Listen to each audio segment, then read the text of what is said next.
Bismillahirrahmanirrahim. Assalamualaikum warahmatullahi wabarakatuh. Selamat pagi, salam sejahtera bagi kita semuanya. Shalom, Om Swastiastu, Namo Buddhaya, salam kebajikan. Bapak Ibu yang saya hormati,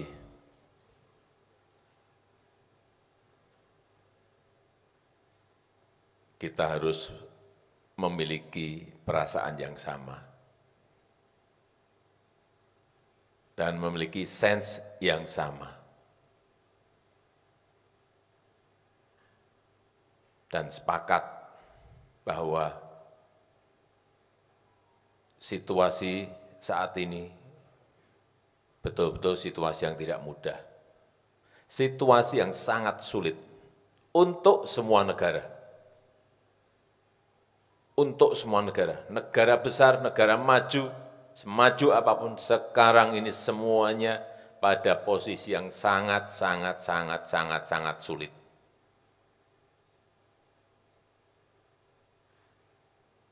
Urusan inflasi, urusan pertumbuhan ekonomi yang anjlok, urusan krisis energi, urusan krisis pangan,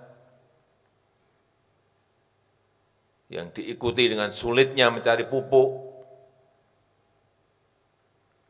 krisis finansial, semuanya menghantui semua negara.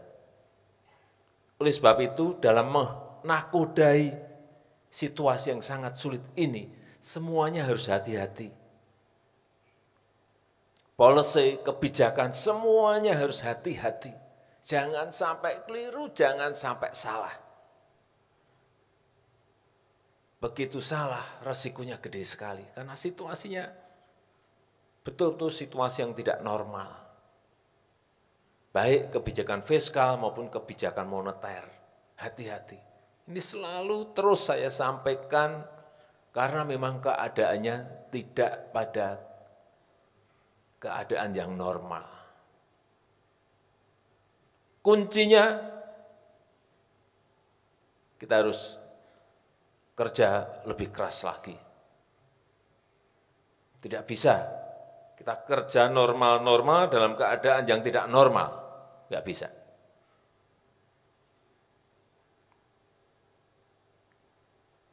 Dan tahun depan, tahun 2023, ini akan jauh lebih sulit lagi untuk semua negara.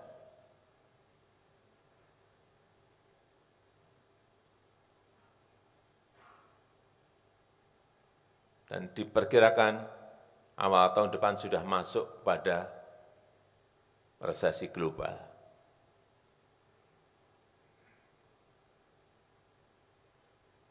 Ini yang kita semuanya sekali lagi harus memiliki perasaan yang sama. Oleh sebab itu, yang namanya investasi, yang namanya investor, itu jadi rebutan semua negara. Karena semua negara ingin ada capital inflow, ada arus modal masuk semuanya. Karena kalau enggak ada tambahan arus modal masuk, perputaran uang akan tidak terjadi pertumbuhan.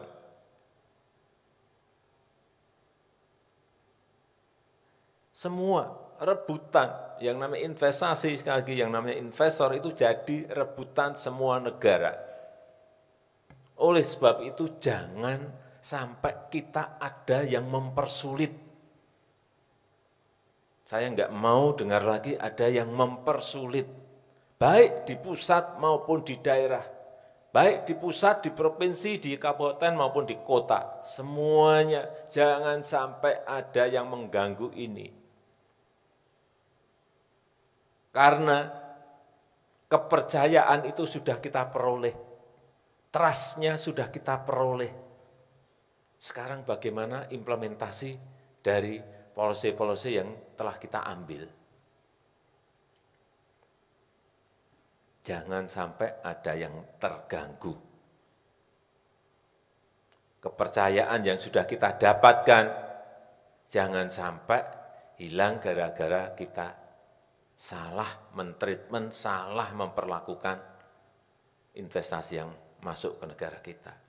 Karena ketatnya persaingan dalam merebut investasi. Kita tuh selalu melihat negara mana yang kira-kira rame investasinya. Kenapa dia rame? Kita pelajari lewat intelijen ekonomi kita. Kenapa lebih berbondong-bondong ke sana dan tidak berbondong-bondong ke sini? Ada kebijakan tambahan, ada insentif tambahan, kita pelajari. Tax holiday diberikan perlakuan-perlakuan yang lebih baik, kita pelajari semuanya. Tapi kalau nanti di dalam pelaksanaan masih ada yang ganggu-ganggu, ya sudah, buyar semuanya yang namanya policy kebijakan yang kita telah desain. Yang kedua, mengenai hilirisasi. Ini sudah bolak-balik saya sampaikan, ini urusan nilai tambah yang ingin kita peroleh, yang ingin kita kejar dari hilirisasi, dari downstreaming itu.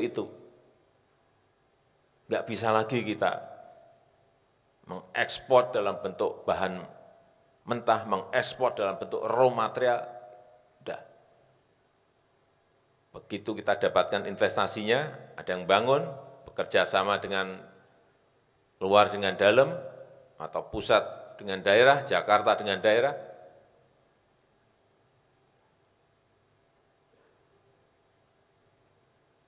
nilai tambah itu akan kita peroleh. Saya berikan contoh, ini bolak-balik saya berikan contoh itu, akan saya ulang-ulang terus. Nikel, lihat 7 tahun yang lalu, 5 tahun yang lalu, 4 tahun yang lalu, ekspor kita bahan mentah, nilainya setahun hanya 1,1 miliar US dollar. 1,1. Artinya berapa itu? 1,1. 19 sampai 20-an triliun rupiah setahun. Karena yang kita ekspor raw material, yang kita ekspor bahan mentah. Begitu kita memiliki smelter, memiliki industri, dan turunannya 2021 ekspor kita sudah 20,8 miliar US dollar. Sudah 300 triliun lebih. Dari 20 triliun meloncat ke 300 triliun lebih. 18 kali lipat kita hitung nilai tambahnya. Terus yang lain seperti apa? Apa mau kita terus-teruskan? Ekspor bahan mentah, ekspor bahan mentah, enggak. Sekali lagi, meskipun kita kalah di WTO, kalah kita urusan nikel ini, kita digugat oleh Uni Eropa, dibawa ke WTO, kita kalah. Enggak apa-apa, kalah, saya sampaikan ke Menteri, banding. Nanti babak yang kedua, hilirisasi lagi,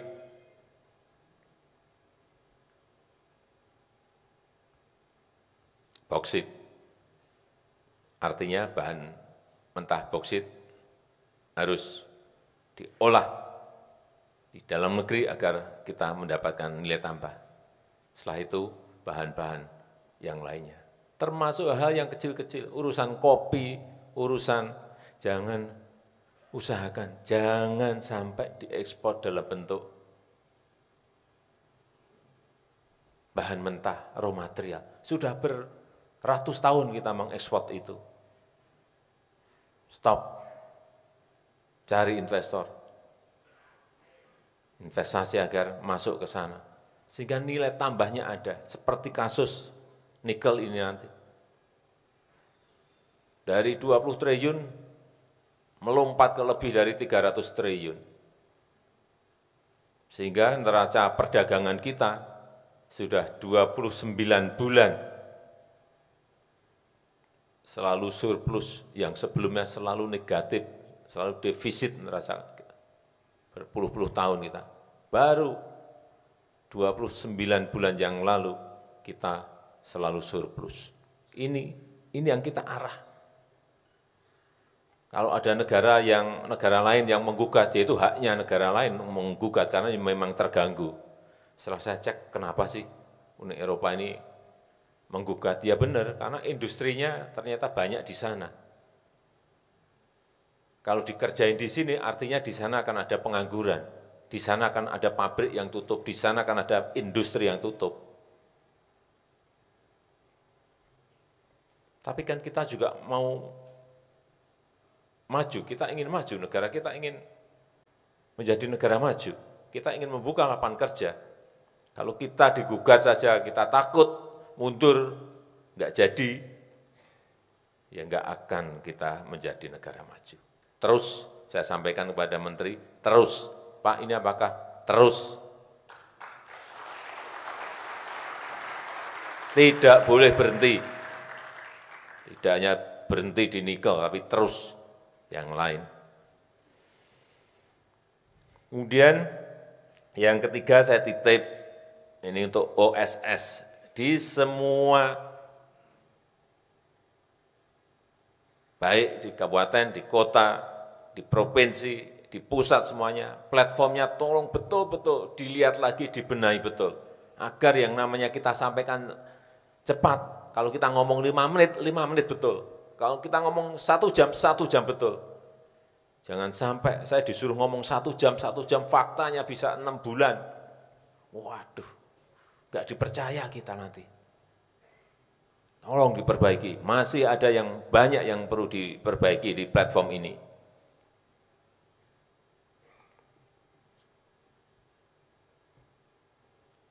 Yang keempat yang berkaitan dengan target. Di 2021 target 900 triliun tercapai, tahun 2022 1.200 triliun. Tadi Pak Menteri Investasi menyampaikan pasti tercapai, tapi kita lihat nanti di akhir tahun. Jangan tercapai nanti kalau nggak tercapai mohon maaf Pak, nggak bisa. Mohon maaf, ini target.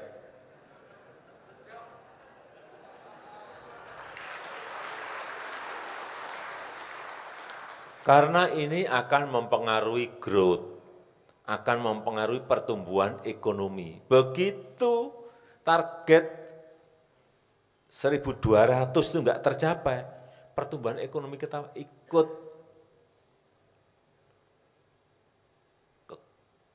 geret untuk turun. Hati-hati, investasi menjadi kunci.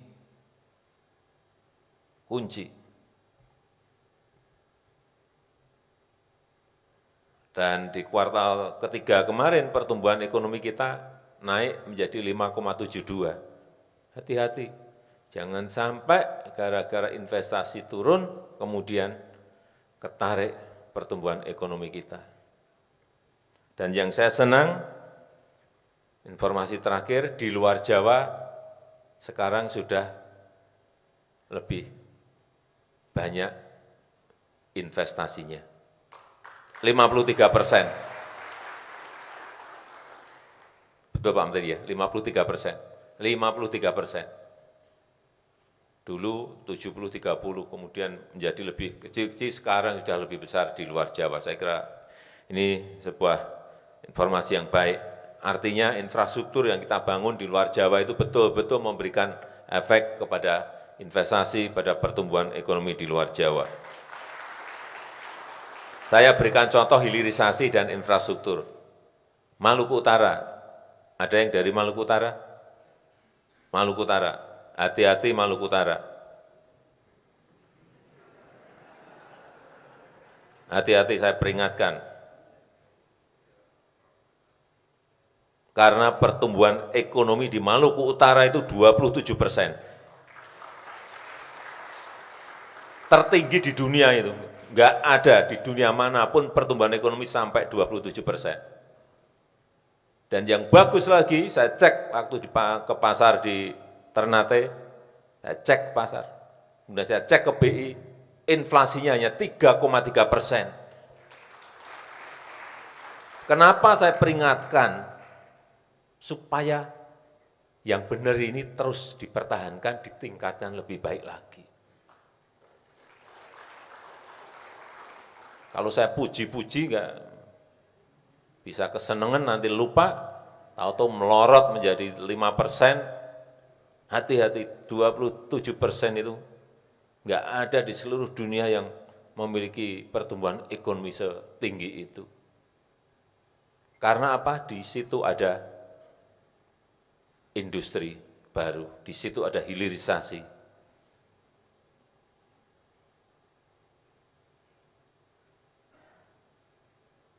Ini sebagai contoh. Dan survei yang saya terima, di seluruh provinsi disurvei. Masyarakat mana yang paling bahagia? Juga di Maluku Utara. 27% kalau nggak bahagia ya kebangetan. Tapi hati-hati, saya peringatkan hati-hati. Mempertahankan itu lebih sulit, meningkatkan itu jauh lebih sulit. Tapi kalau nanti ada derivatif, turunan yang lain yang bisa masuk ke industri di Maluku Utara, ini akan lebih meningkat lagi nilai tambahnya. Jadi sekali lagi hati-hati, saya peringatkan hati-hati.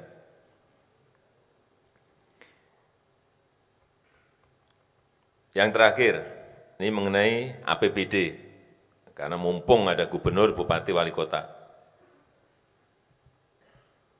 Ini saya ingatkan, kita ini mencari uang dari luar agar masuk. Terjadi perputaran uang yang lebih meningkat. Tetapi uang kita sendiri yang ditransfer dari Menteri Keuangan ke daerah-daerah justru enggak dipakai.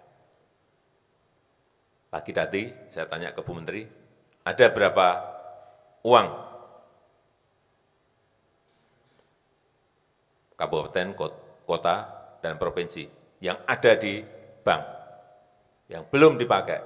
Biasanya, tahun lalu biasanya di bulan-bulan seperti ini, paling 210, 220. Pagi tadi kita cek uang yang ada di bank masih 278 triliun. Kita ini cari investasi agar dapat arus modal masuk, yang sudah ada di kantong nggak dipakai. Ya percuma. 278 triliun itu gede banget tuh, gede banget. Besar sekali. Ini kalau cepat direalisasikan, cepat dibelanjakan, ini mempengaruhi pertumbuhan ekonomi di daerah, hati-hati. Tadi saya sudah perintahkan ke Pak Mendagri, tolong dicek satu persatu ini ada persoalan apa. Situasi sangat sulit, tetapi malah uangnya didiemin di bank, tidak dibelanjakan. Gede banget, 278 triliun. Ini saya minta segera dibelanjakan. Memang realisasi biasanya di akhir tahun, di Desember, tapi ini enggak, kita bandingkan dengan tahun-tahun sebelumnya, ini sudah melompat tinggi sekali. Ini cost of money kayak gini. Biaya uang itu gede banget. Kalau caranya kita nggak ngerti bahwa ini ada biayanya.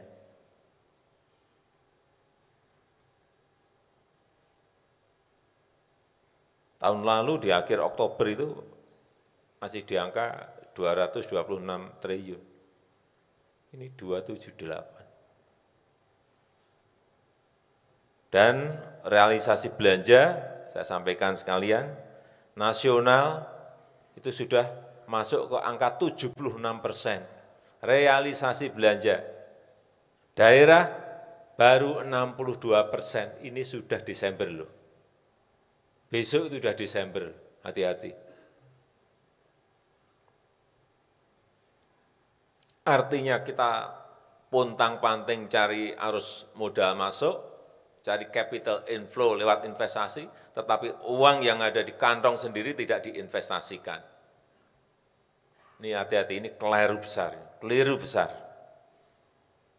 Saya rasa itu aja yang ingin saya sampaikan pada kesempatan yang baik ini. Dan dengan mengucap Bismillahirrahmanirrahim pada pagi hari ini, secara resmi saya buka Rapat Koordinasi Nasional Investasi tahun 2022. Terima kasih. Wassalamualaikum warahmatullahi wabarakatuh.